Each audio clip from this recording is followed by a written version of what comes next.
This Good Morning Northwest morning sprint is brought to you by Bill's Heating and Air Conditioning.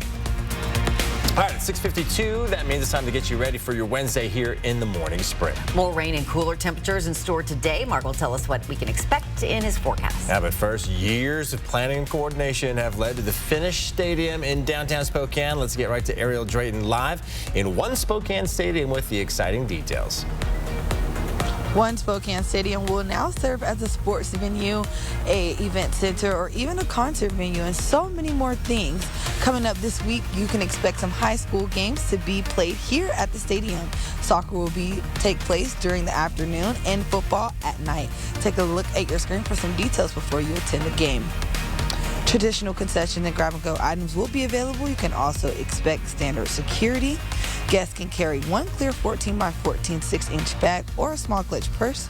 Remember, parking is free for all sporting events in the surrounding lots. You just need a pass. You can get that online at onespokanestadium.com. Failure to display this pass will result in a fine. Reporting from One Stadium, I'm Ariel Drayton for News Now.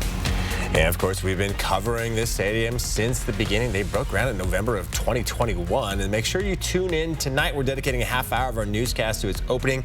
Watch 4 News Now at 6:30. Get the inside scoop on the field, the stadium, and more. Breaking news overnight, writers are back at work. Leaders with the Writers Guild of America voted in favor of its members going back to work a minute after midnight this morning.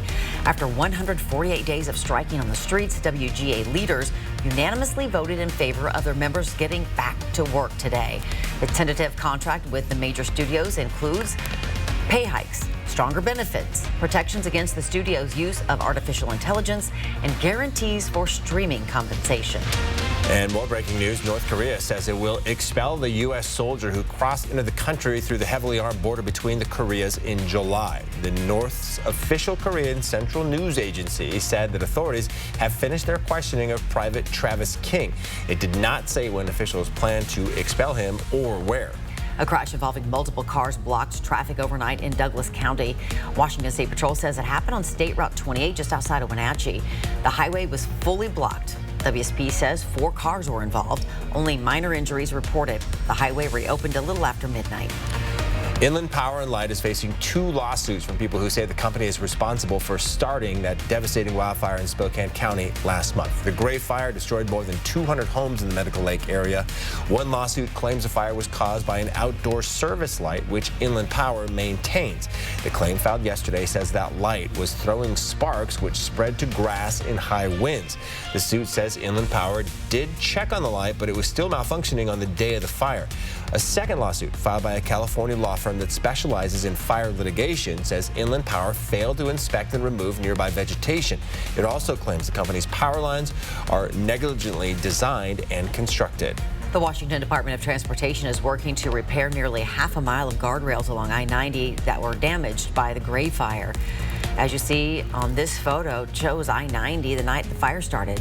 You can see just how close the flames are to the freeway. The department says it is crucial to repair those guardrails as soon as possible, saying it's the first and foremost safety measure to protect drivers. As we look at the Doppler radar in our first alert weather, yeah, the rain is right there and it's knocking on our door. We're going to see it cross over, and that's going to mean that it's going to be a wet commute, also a wet walk and to school. Could be a little drier coming home from school, but our high today is going to be 57. Our air quality is good and is expected to stay that way through the day. While on duty, the Kootenai County Sheriff took it upon himself to see what types of books were offered to children at a public library. He wore a body cam and shared his concerns with the community at a town hall meeting last week. One of the books he had an issue with was titled Deal With It, A Whole New Approach to Your Body, Brain, and Life as a Girl by Esther Drill. He said he found it in the young adults section. It includes pages on how to identify sexual assault, LGBTQ+, oral sex, and more. We asked the sheriff if we could have access to the body cam footage, but he declined. Spokane County officials want your input on plans to give the Plants Ferry Park and Sports Complex a makeover. The park is located just off of East Wellesley in Spokane Valley, north of Trent.